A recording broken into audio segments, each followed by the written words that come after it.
69,000 शिक्षकों की भर्ती के मामले में शिक्षा मंत्री के द्वारा प्रेस कॉन्फ्रेंस किया गया और यह दावा किया गया कि सरकार को बदनाम करने की कोशिश की जा रही है। किसी प्रकार की भी कोई शिकायत नहीं आई थी। इस मामले में पहली शिकायत मई 2020 को की गई और उसके बाद सरकार ने तुरंत कार्रवाई की पूरे मामले में, जबकि सच्चाई ठीक शिक्षा मंत्री के दावे के विपरीत है। इस पूरे मामले में खुद एसटीएफ के द्वारा 6 जनवरी 2019 को जिस दिन परीक्षा हुई उसी दिन एफआईआर दर्ज कराई गई थी। एफआईआर में 14 लोग नामजद अभियुक्त थे, जिसमें 2 अभ्यर्थी सहित 9 लोगों को मौके से गिरफ्तार किया गया।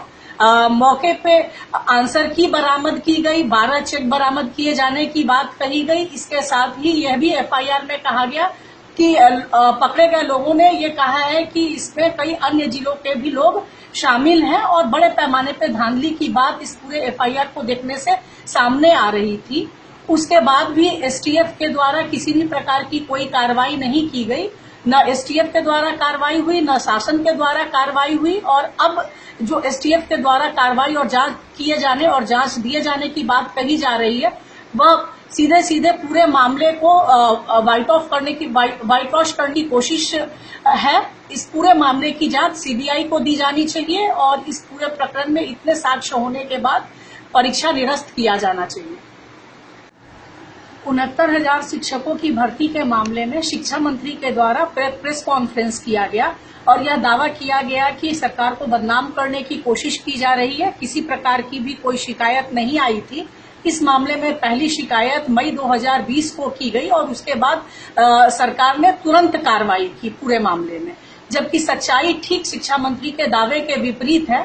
इस पूरे मामले में खुद एसटीएफ के द्वारा 6 जनवरी 2019 को जिस दिन परीक्षा हुई उसी दिन एफआईआर दर्ज कराई गई थी। एफआईआर में 14 लोग नामजद अभियुक्त थे, जिसमें 2 अभ्यर्थी सहित 9 लोगों को मौके से गिरफ्तार किया गया।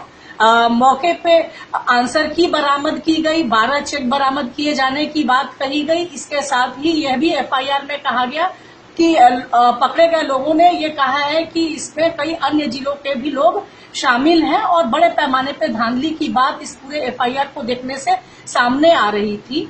उसके बाद भी एसटीएफ के द्वारा किसी भी प्रकार की कोई कार्रवाई नहीं की गई।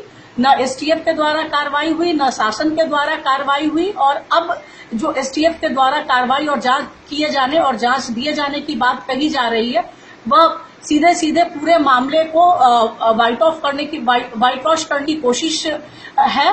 इस पूरे मामले की जांच सीबीआई को दी जानी चाहिए और इस पूरे प्रकरण में इतने साक्ष्य होने के बाद परीक्षा निरस्त किया जाना चाहिए।